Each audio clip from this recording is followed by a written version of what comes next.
Good morning, good afternoon, and good evening. And welcome back, hipsters. Today, we will be talking about current events in Japan.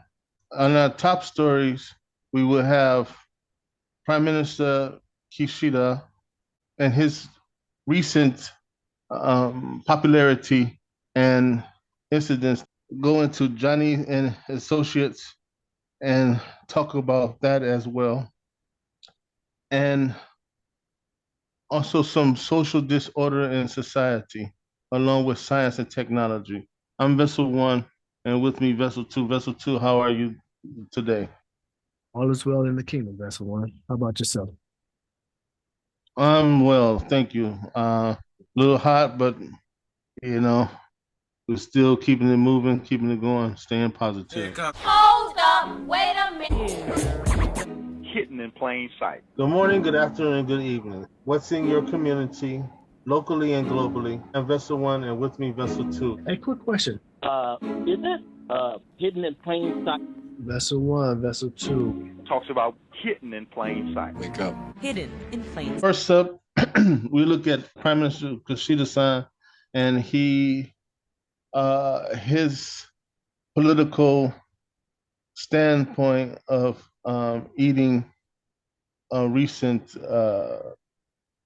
fish that's been diluted in the ocean of Fukushima. And let's see what this is about. Kishida eats safe and delicious Fukushima fish. Prime Minister Fumio Kishida ate what he called safe and delicious fish from Fukushima on Wednesday, days after wastewater was released from the crippled Fukushima No. 1 nuclear plant in the area into the Pacific. The release of a video clip showing Kishida eating Fukushima fish, published on social media by his office, comes after China banned all seafood imports from its neighbor following the discharge that began on August 24. "This is very good," Kishida said as he chewed on a slice of flounder sashimi, calling on viewers to enjoy safe and delicious Japanese seafood to support the northeastern region. The clip, overlaid by cheery music, showed the conservative leader joined by 3 other ministers at his office for sashimi, boiled pork, fruits, rice and vegetables from the Fukushima region. It was designed to promote products from the area 12 years after Fukushima was devastated by a huge earthquake and tsunami that triggered one of the world's worst nuclear disasters. Even before the wastewater release, many in Japan's fishing industry were worried about what it would do to the reputation of the country's seafood domestically and abroad. The discharge, equivalent to more than 500 Olympic swimming pools, is expected to take decades and will allow engineers to start removing highly dangerous radioactive fuel from 3 wrecked reactors. Bricks and eggs have been thrown at Japanese schools, and consulates in China and Tokyo has advised its nationals there to keep a low profile. Businesses in Japan have also been swamped with nuisance calls from Chinese numbers. Kishida was expected to visit Tokyo's main Toyosu fish market on Thursday to sample more Fukushima fish. Japan has demanded that China, its biggest market for fish, drop its ban on seafood imports while warning it will complain to the World Trade Organization. Kishida's government is also reportedly planning a package of financial aid for the fishing industry while also helping it find new export markets. Rafael Grossi, the head of the International Atomic Energy Agency, IAEA, reiterated on Wednesday that the water being released was safe according to the UN watchdog. In a show of support for Japan, U.S. Ambassador to Japan Rahm Emanuel was due to visit the Fukushima area on Thursday and eat locally caught seafood. It's a small world, as they say. Vessel Two, any input on what we just heard? Yeah, I'm not really sure how this is going to turn out for Japan as far as the international outlook is concerned. Uh, but in my opinion, it hasn't been received well so far. China being the biggest consumer of Japanese caught fish, I think they have every right to be concerned. And it's interesting that Japan's attitude is basically, we're going to make you eat this fish, or we're going to call the watchdogs on you and report you for not eating our fish. I think that's a bold move. They're saying that they want China to drop its ban on seafood imports while warning Japan will complain to the World Trade Organization. Uh, that's that's bold in my opinion. How about you, Best One? What's your outlook on the radiation being spewed into the ocean? It's monotonous. It's irresponsible. It's inconsiderate, and it's just they say that pride is one of the seven deadly sins, and this is by far a show of pride. I mean, let's take a step back.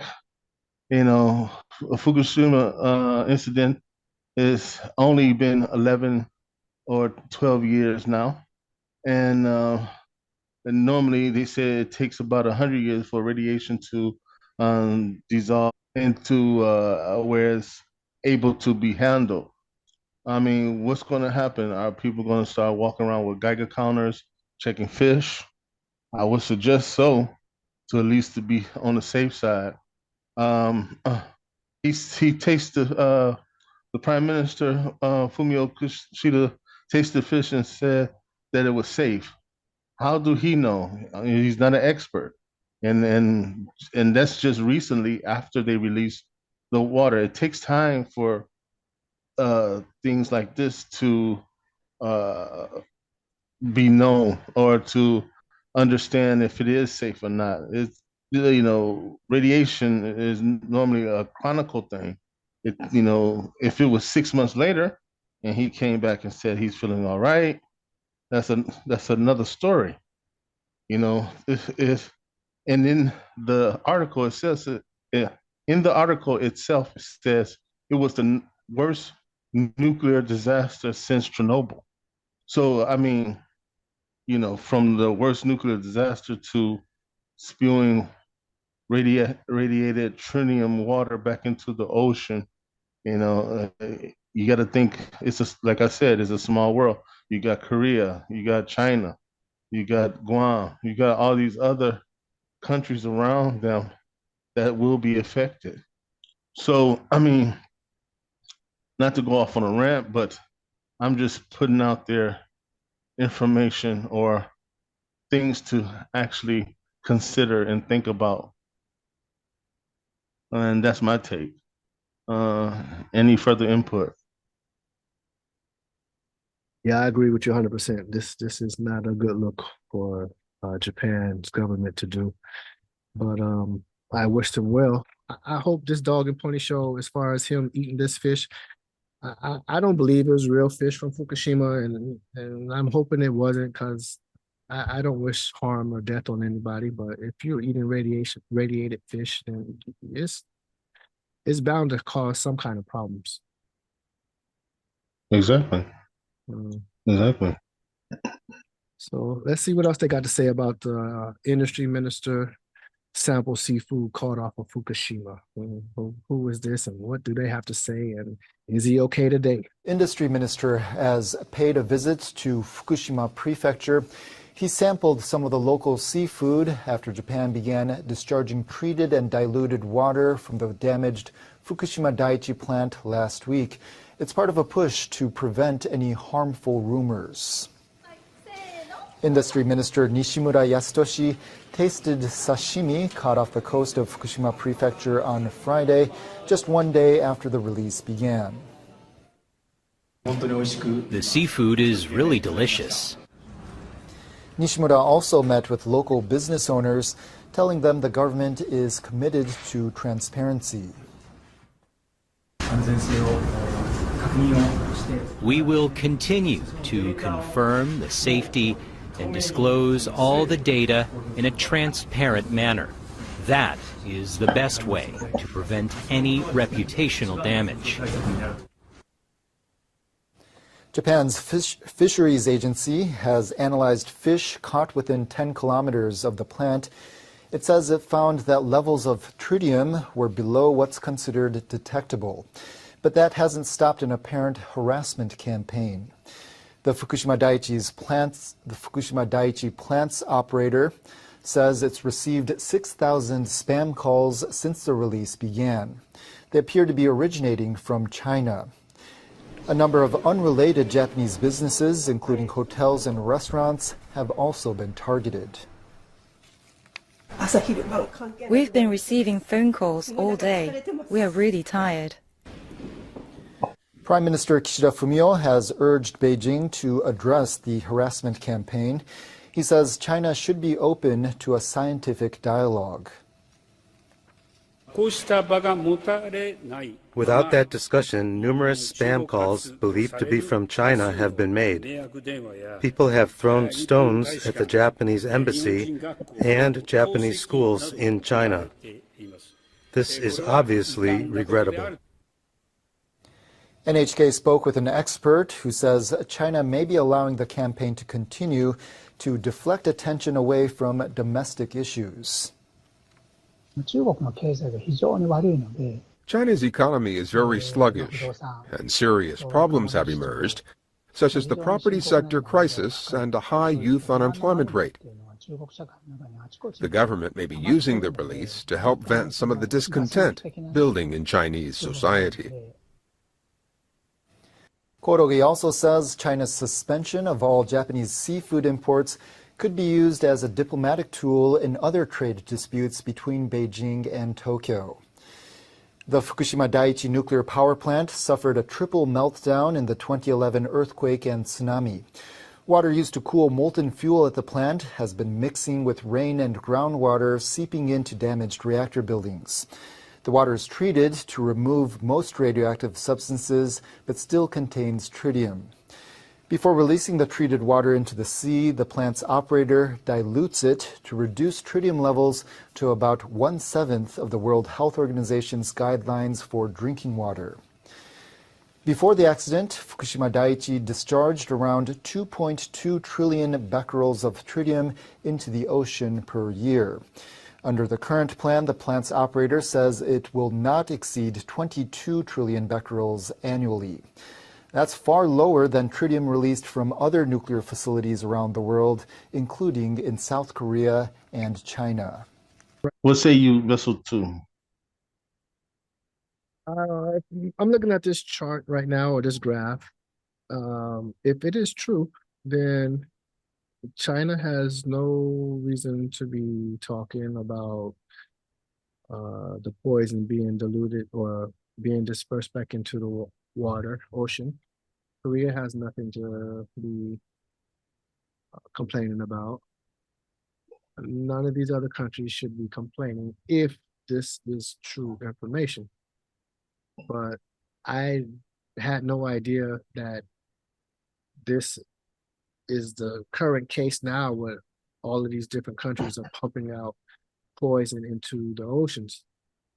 But it would explain how we have all of these problems with seafood coming out of the ocean.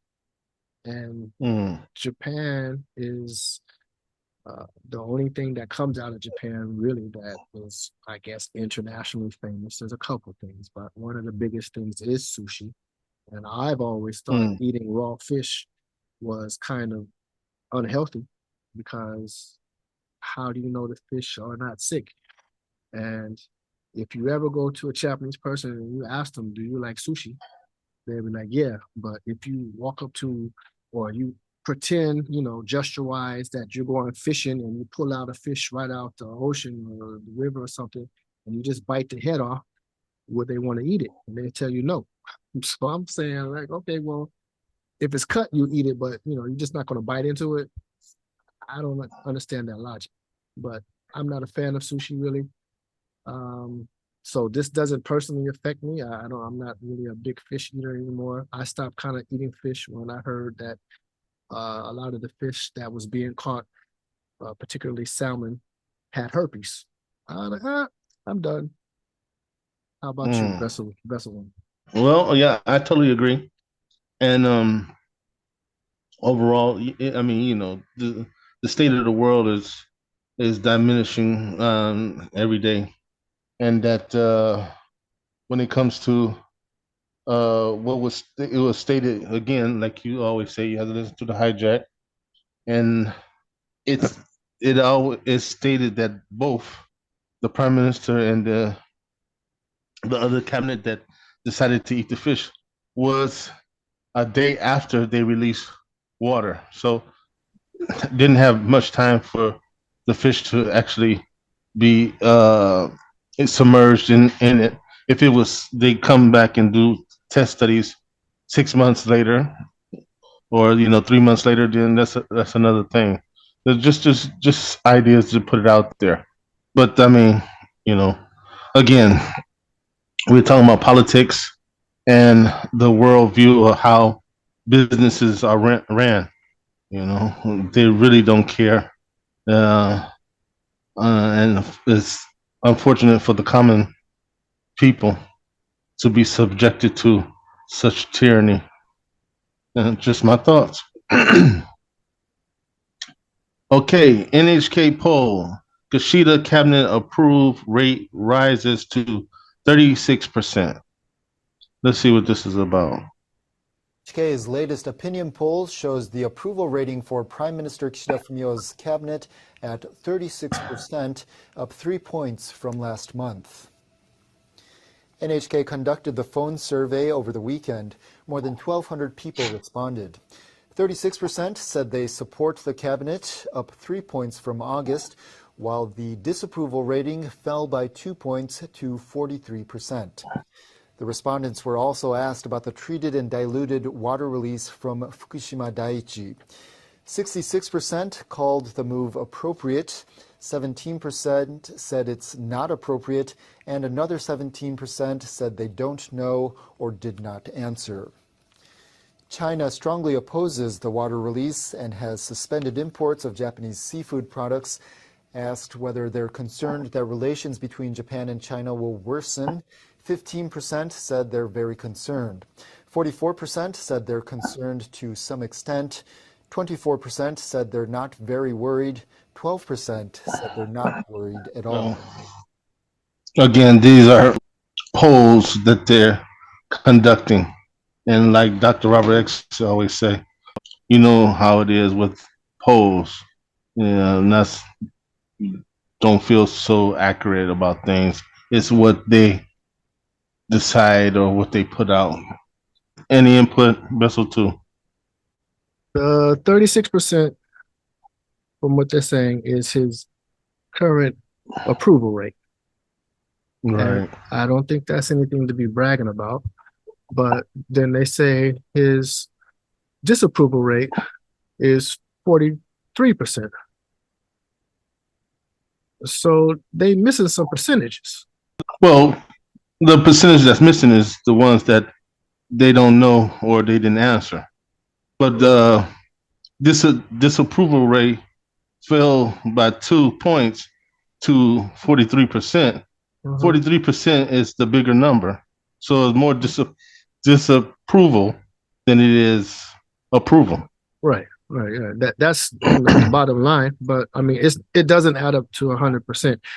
So I don't even know why you would put this information out there. The rest of the numbers all added up to 100%. The rest of the poll that they took for, asking about the relationship between China and the other countries, which, I can understand those numbers. And it's always a small percentage. More than 1,200 people responded. So, that really doesn't say a lot.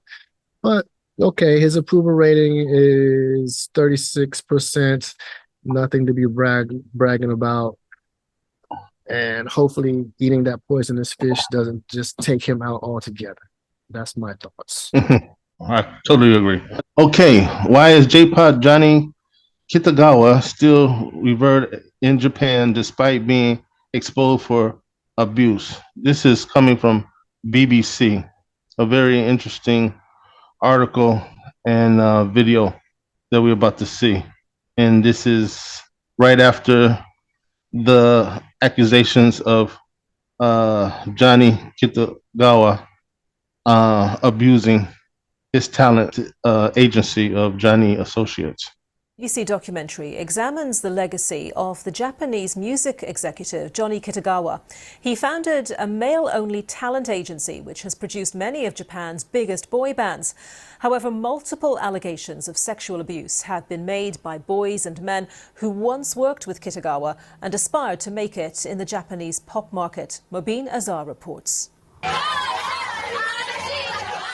Japan has the biggest music market in the world after the US. And one company, Johnny & Associates, has dominated the J-pop or Japanese pop market since being established in the 1960s. Its founder, Johnny Kitagawa, has had rumours surrounding him for decades that he sexually abused boys in his male-only talent agency throughout his 50-year career. Few photos of him are known to exist, so we've drawn a picture of him to show you instead. Claims of abuse were upheld in a 2003 libel case, but despite this, he continued to work until his death in 2019, and he's still revered in Japan. I spoke to a fan on the streets of Tokyo. He is God. He's God? He is God. Why is he God? That's quite a big statement. Some of the abuse happened while boys were staying at Kitagawa's home. I spoke to a victim for the BBC's This World programme who shared his story for the first time. Johnny told me, go and have a bath. Johnny filled up the bath. I thought, isn't he kind? But then he reached for my trousers. I said, I'll take them off myself, but he replied with silence, and that terrified me. Later, several boys told me, you have to put up with it or you won't succeed. We tried several times to get answers from Johnny and Associates about the allegations and struggled to speak to anyone. Eventually, I went to their offices and I was met by one of the marketing team. I believe we already replied to you. Please let any further communications be handled to the person who responded to the lawyer. I hear what you're saying, but that's not happening. I'm not getting a response at the moment. They've replied to you already. They've replied to say that they don't want to respond to the allegations. That's all they've said. I'm very sorry. Any further conversations should go with it. So I want to speak to someone senior. I want to work out how we can make that happen. To be frank, Kai, I don't think, given the seriousness of the allegations, the fact that this relates to dozens of cases of young men... We were asked to stop filming. The company's CEO, Julie Keiko Fujishima, who's also Kitagawa's niece, later replied and said they are working to establish highly transparent organizational structures, adapting to the times in compliance with laws, regulations, and strengthened governance with impartial experts. In reporting this story, we contacted the police, entertainment reporters, music producers, newspapers, TV networks, and even the public broadcaster, though none of them would speak to us. An iron curtain is drawn when you mention the name Johnny Kitagawa, and so, to this day, he's protected in Japan, even after his death. Mobeen Azar for BBC News. And Mobeen is with me now. So, Mobeen, tell us a little bit more about how this agency worked, the structures of the agency, if you like. Johnny & Associates has been going and has been very successful for decades now, in fact. So it was established by a man called Johnny Kitagawa. He had a career spanning 6 decades. And within that time, he made the Guinness Book of Records multiple times. He was linked to producing the highest number of boy bands, various hit singles, producing the highest number of shows. And so the agency works like a boy band factory. And it's not just the success of the acts in terms of pop culture and pop music. These acts will also often go on to get sponsorship deals. So anyone in any of the major cities in Japan will see these boy band figures advertising everything from coffee to contact lenses to real estate. And so the company, and Johnny Kitagawa in particular, really was the architect of what we know as J-pop or Japanese pop culture. Now, you alluded to it right at the end of your report, but actually none of this has had much coverage in Japan, has it? Tell us more about why not. It really hasn't, and this was the most surprising element of the story for me, because of course there'll be people watching this who will think there are comparisons here with Weinstein or R. Kelly or any of those historic cases we know about. I think this is distinctly different because actually this case got a little bit of coverage about 20 years ago. And in fact, some of these claims were upheld as part of a libel case 20 years ago. Now, the majority of the Japanese press made a decision not to cover it. There's many reasons for that. I've been told one of the main reasons is Johnny & Associates as a company essentially holds a monopoly. So if you report something and say something bad about any of their acts or individuals like Johnny Kitagawa, it can have repercussions. Those repercussions can include not having access to these boy bands, and that can mean audiences will turn away from your outlet. And we saw in your report your efforts to actually get some information, to get a response, a right of reply, if you like, from the company. So there was a brief statement issued. Since then, have you had any further communications from them? I haven't had any communications from the company. What I'm really hoping for and what I'm very optimistic about is this story has been getting traction within Japan over recent days. And I think that will only continue. And so I hope that it does contribute to a national discussion and getting some justice for the survivors. OK, Mobeen, thank you very much for talking to us about that. Mobeen Azhar, and if you're here in the UK, you can see Mobeen's documentary, Predator, The Secret Scandal of J-Pop. That's at 9 p.m. GMT. Top Japanese talent agency Johnny & Associates has admitted for the first time that its late founder sexually abused young boys for decades. The agency's president announced Thursday that she has resigned. On behalf of Johnny & Associates and myself as an individual, we acknowledge that Johnny Kitagawa sexually abused the victims. I would like to offer my sincere apologies to the victims.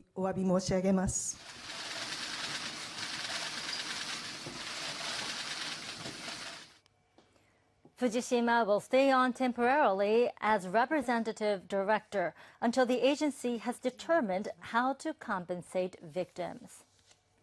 The agency's founder, Johnny Kitagawa, was once hailed as the biggest producer in J-pop.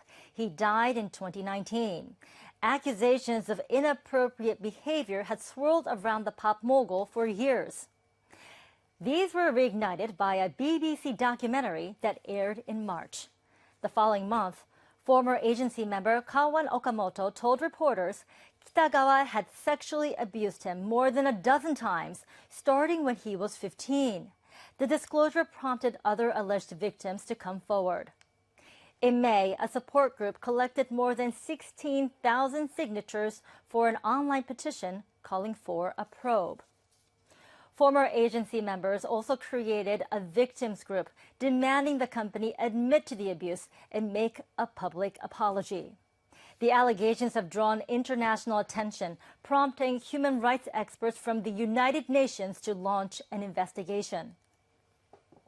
Our interactions with victims of sexual harassment involving Johnny & Associates talents have exposed deeply alarming allegations of sexual exploitation and abuse involving several hundreds of the company's talents, with media companies in Japan reportedly implicated in covering up the scandal for decades. Late last month, a team of legal and sexual abuse experts appointed by the agency submitted a report that was highly critical. Our special team has confirmed that Johnny Kitagawa sexually assaulted multiple minors over an extended period of time. The team also said the agency should establish an appropriate system for compensating the victims. Actor Higashiyama Noriyuki, who is represented by the agency, takes over as president. He said he will retire from show business within the year to focus on his new role. I think this is a starting point for us to work with all our hearts and souls to provide relief and compensation for the victims. We'll come up with thorough measures to ensure that this kind of thing never happens again, such as establishing a system to prevent human rights violations. He added that a third-party committee will be set up to provide support and compensation for Kitagawa's victims. Victims of Kitagawa's abuse watched the live broadcast of the news conference together and shared their reactions with the media. First of all, I am glad that a path towards recognition of the facts, apology and relief has been opened. We are not yet in a situation where we can leave this alone and be happy. The agency has given us a clear indication of what it intends to do, so we are satisfied on that point, and we have great expectations for what lies ahead.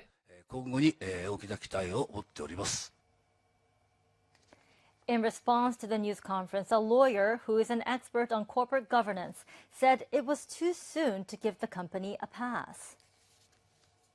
The new president and vice president both come from within the agency, but at least they have not been part of the management until now. I think they may be seen as puppets. They will have to demonstrate to society that this is not the case.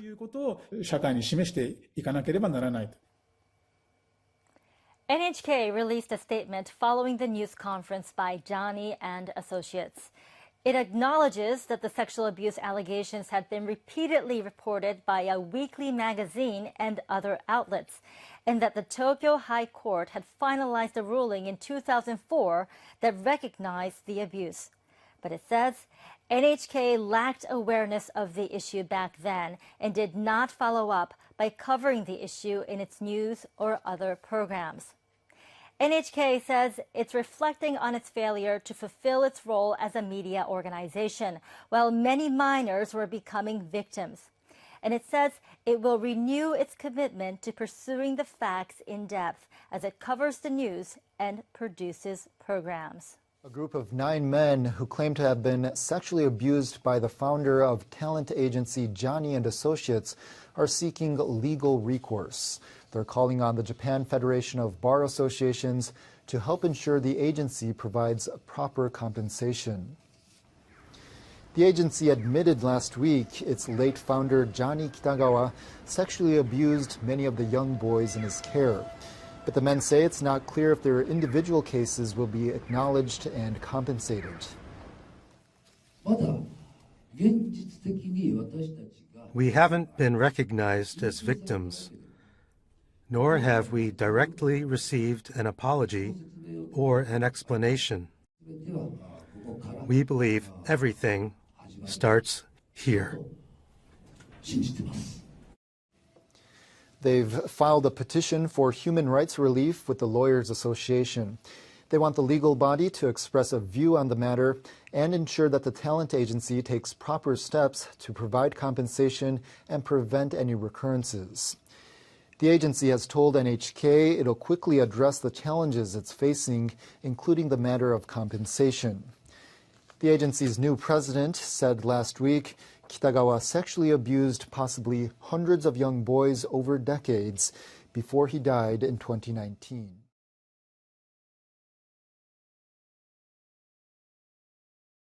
Welcome back, histers. And as we've just seen through the last several videos about Johnny Associates, and if you would like to comment or give your take, please do so in the comments below. Or if you want, you can send us a recorded message and we can post it in another video. We would like to thank you for your time and supporting and tuning in always. Vessel 2, what is your say-so about this incident? It's very sad, and when I really think about it, it's not surprising, but I think it's just a cultural difference in our upbringing. So it's not a big deal to see 2 Japanese little boys, age 14, 15, 16, harassing each other, as we would say it, sexually. It's not out of the ordinary. They don't think of it in that term. So push forward, you graduate university, and in university, we all know Japan universities, for the most part, they are, that's where you learn how to drink, because the society itself is heavily drunken, alcohol-based society, where they view drinking as a way to have better communication. In my experience, a lot of Japanese men, once they get to drinking, the boldness comes out, and then they want to try to grab your personal parts. Have you ever had that or heard that? Well, I know that in the history as long as I've been here, I have seen them talk about the different. You're a foreigner, so you got a big,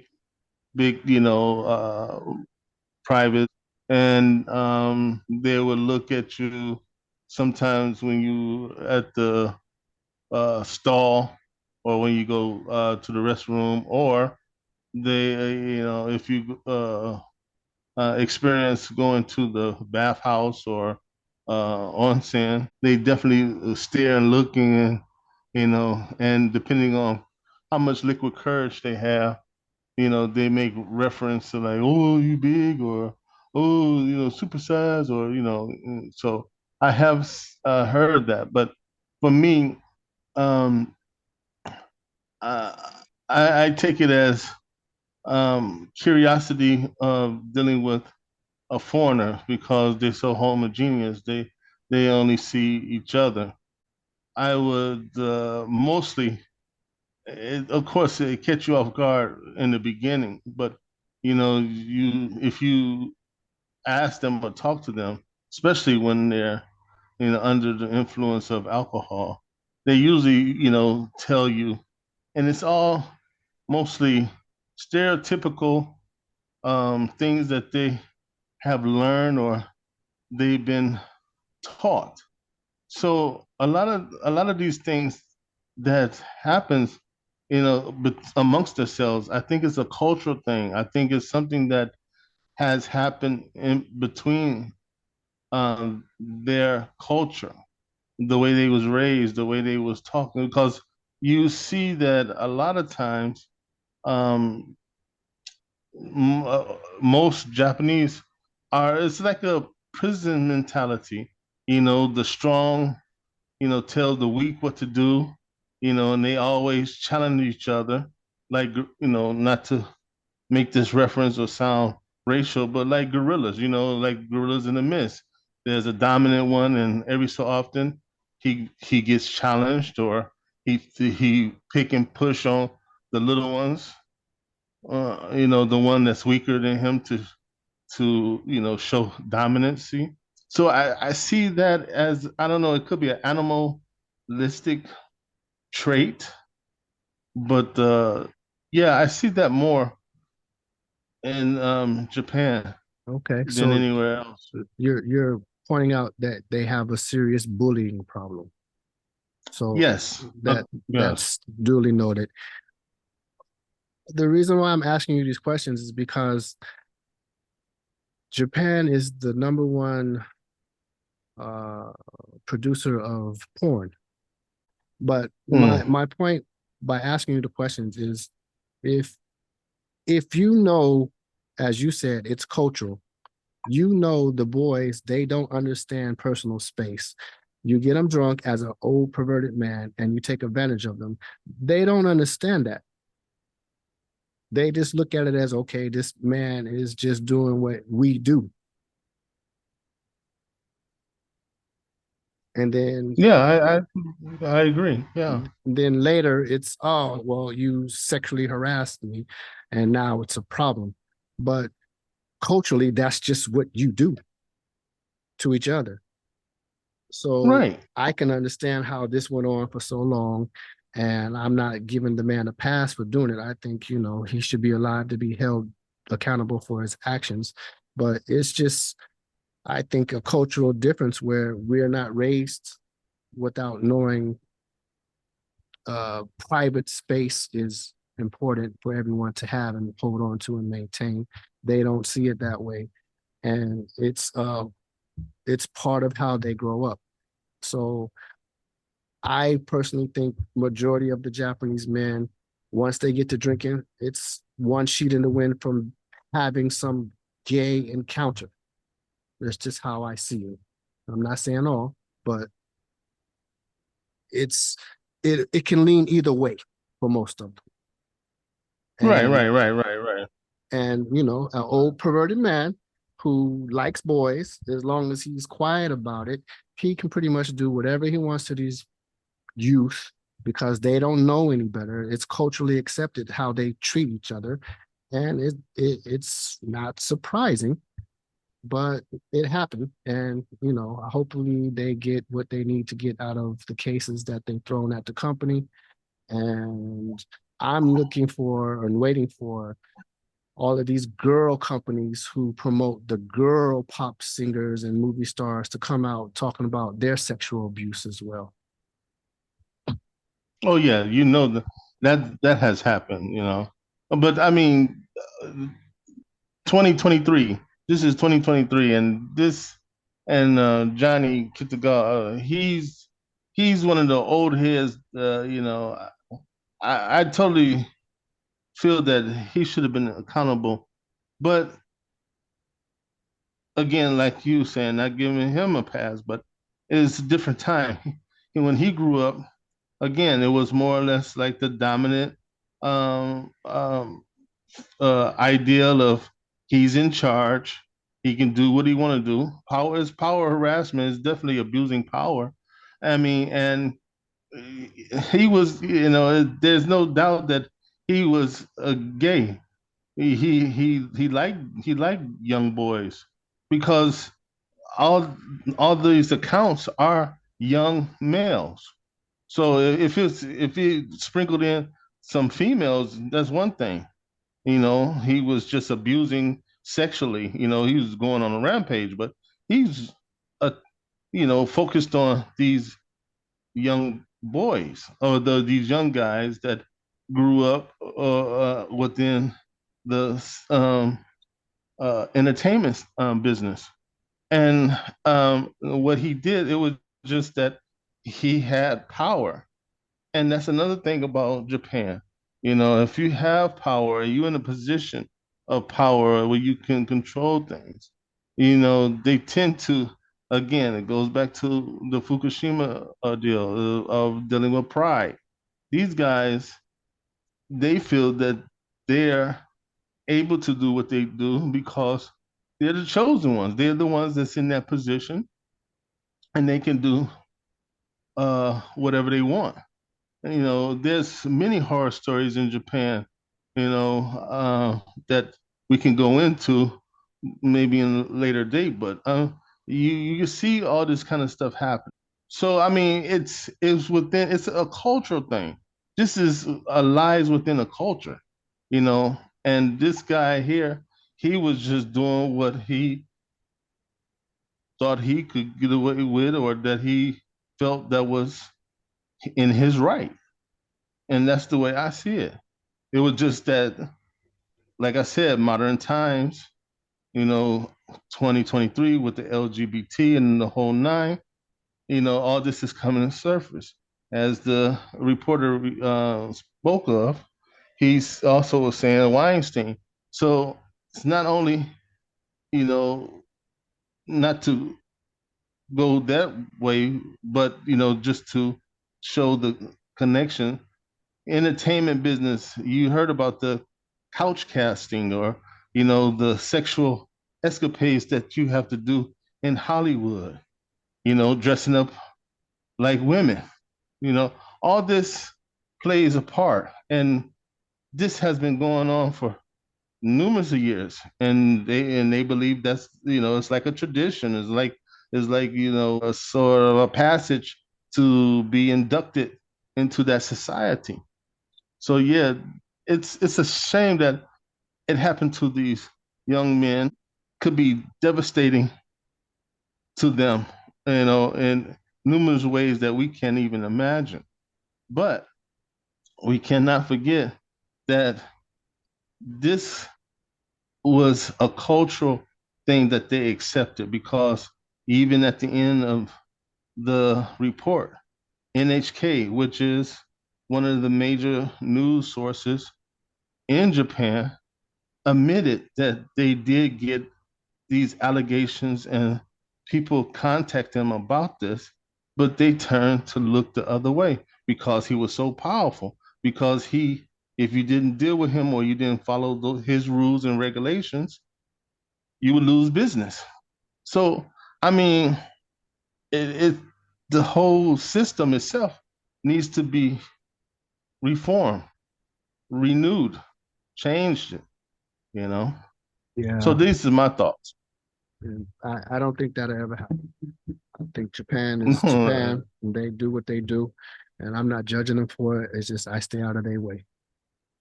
There you go. That's it. Unfortunately, we live in this society, and it is there, hidden in plain sight, and that's what we do. We expose things that's there, that's in your face, and maybe you know about it or don't know about it, but we bringing it to the surface so you are aware. And speaking of such crimes sexually, we will continue with police arrest ex-cram school teacher, wrote novel detailing alleged sex crimes. Here we go. In a separate incident, a former teacher at a private tutoring school in Tokyo was rearrested on suspicion of taking indecent images of a pupil in May. The 24-year-old has admitted to the allegations. Police say he had written a novel with a storyline similar to his actions. In June, the Japanese government said it's looking at a new system that would enable schools and daycares to screen whether potential hires have committed sex crimes in the past. An expert panel with the Children and Families Agency has said the system should be mandatory for public facilities, while other private facilities can adopt the system voluntarily. Head of junior high school in Tokyo suspected of violating child pornography Japanese law. educators who work with minors have been recently arrested on separate allegations of child sexual abuse. Tokyo police arrested a 55-year-old principal for allegedly possessing explicit images of an underage student in his office. He's reportedly admitted to the allegations and told police the images were of a former student at a school where he used to work. Police reportedly found additional pornographic images and videos of other girls upon searching his home. Wow. And like I mentioned before, this is within their culture, but I think you got to place the blame across the seas in America with this child and school incidents of reading LGBT, homosexual, sexual, transgender books in class of underage students, or having kids learn about America is very influential, especially when it comes to Asia. And you know that they follow suit. And this, is the European history of those who came to America, and they're just pushing that agenda. So I'm not surprised. Any input, Vessel, too? Yeah, I get where you're going, but I don't think because we're in Japan, and I don't think this has anything to do with America's influence, LGBT. No, Japan has been this way since its creation. They just now changed the sexual consent to from Right. 13 to 16. So Japanese men have always had a fetish for little girls. It's not a secret. They're just like that. And it has nothing to do with outside influence. This is just their culture, as we stated before with the boys. They want their boys to be feminine, so they can do what they want to do with them and force them to do what they want them to do.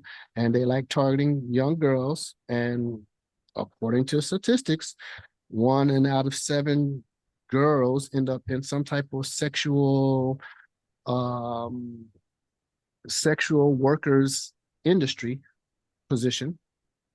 So this is Japan. Japan is built upon sex. They don't talk about it. It's taboo to talk about it, but everybody is pretty much a closet pervert. Yes, I do agree that it is stimulated from Japan and their culture and the way they their culture works. But I mean, I don't think that America in a sense is not helping. That's just adding fuel to the fire. That's what I'm trying to go with. Right. And I agree, but just I don't see America as far as that part of the influence having to push Japan in any way. Japan has been there. It's just now yeah, yeah, it's yeah. coming out to light. But this, as we keep stating, this is their culture. Japan is a very um, secretive country, and if it's taboo, it doesn't mean it's not taking place. It just when it's exposed, everybody wants to be surprised about it. But yeah, Japanese Mm. men, they don't like older women, and they target younger women, and that's just how it is. And I'm saying the older women in their mind is anybody over 30. Got 16 to 30. That's the target age. And it is what it is. I'm not here to judge them, but I don't think it has anything to do with the LGBT push globally. Japan has already been there, and now they're just seeing that it's acceptable outside, and That of course it's blatantly being blatantly being thrown in people's face in America.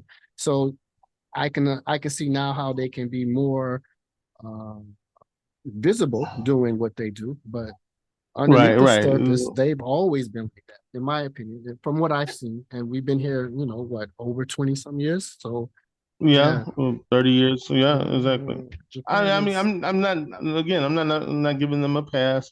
I'm just saying that you just confirm what I was stating, Uh, because of that is happening and that is, going through. It just like threw open the door and it's like, well, you know, it's acceptable now. I mean, we don't have to hide or be shameful of it.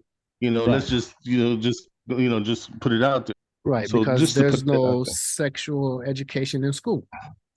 Exactly, So exactly. that's why I say it's they don't have any personal space. They don't understand the concept of sexual behavior. And then right after, or not even after, but during their learning educational process, they're thrown into 4 years of steadily, heavily drinking, and they don't have no experience sexually. So anybody that There comes you in go. and breathes on them is pretty much they love them right off the bat. Mm.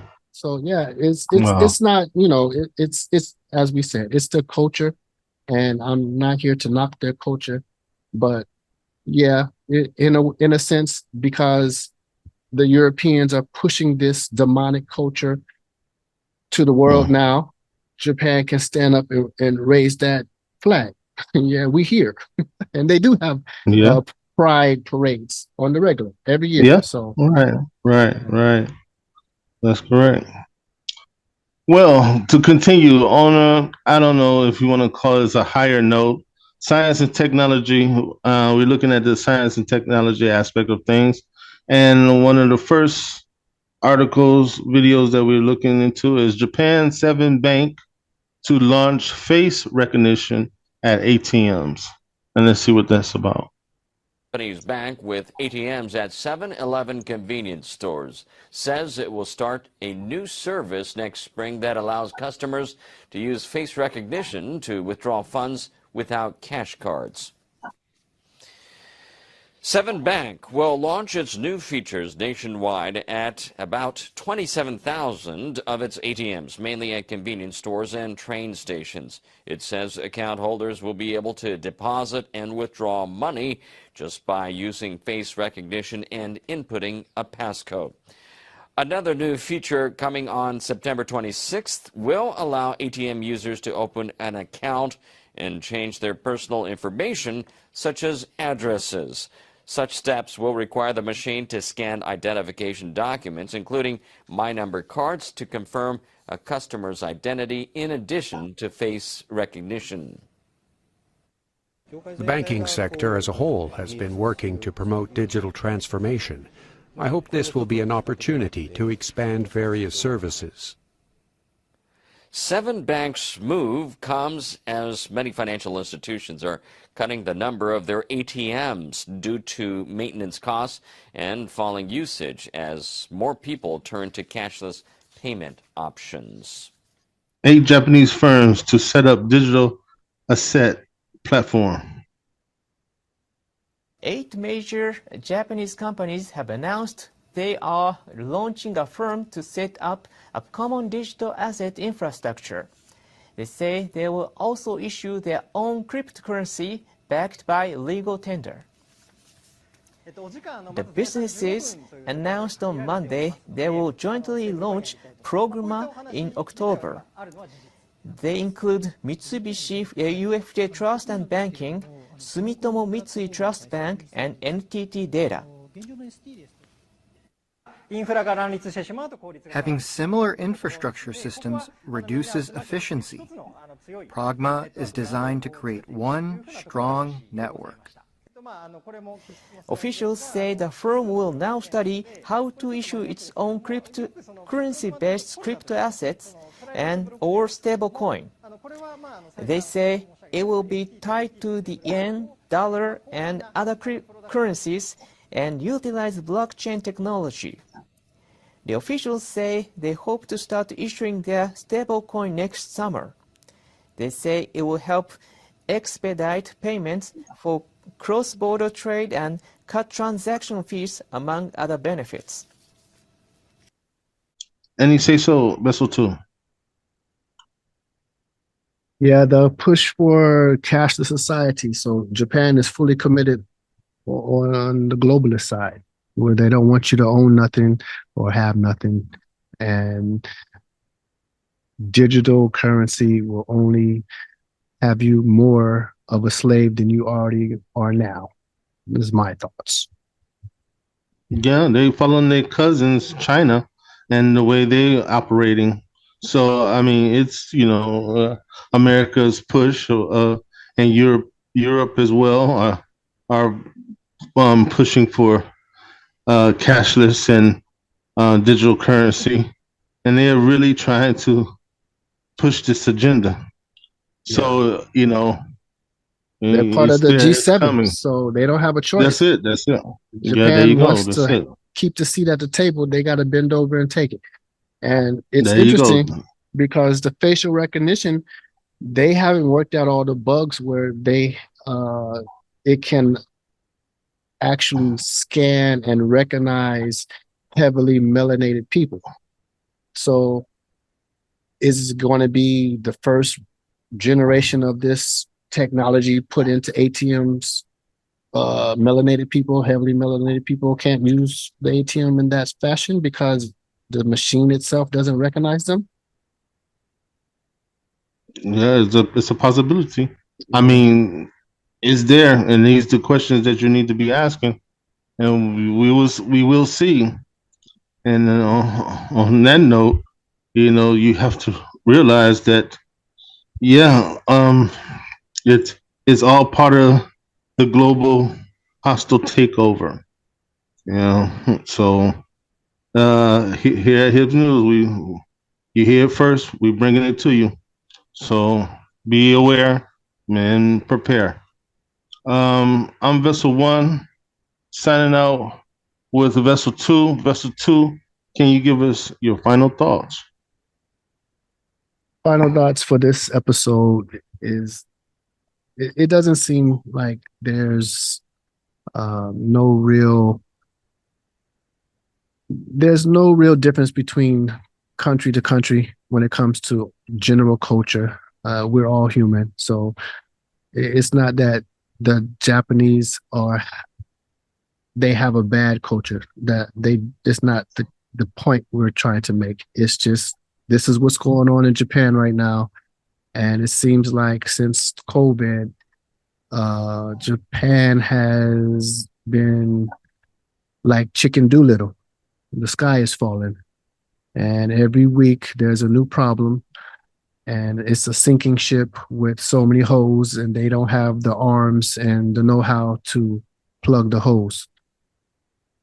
So it's kind of interesting to sit here and watch all this go down. We will bring you more reports as we get them, ones that we find interesting and noteworthy of taking note of. If you have a loved one, make sure they are the ones who know that you love them. If you have any issues with anything that you came across, make sure you double check to make sure that the information is believable and understandable to your understanding. Stand on your square firmly. Until next episode, peace. Peace.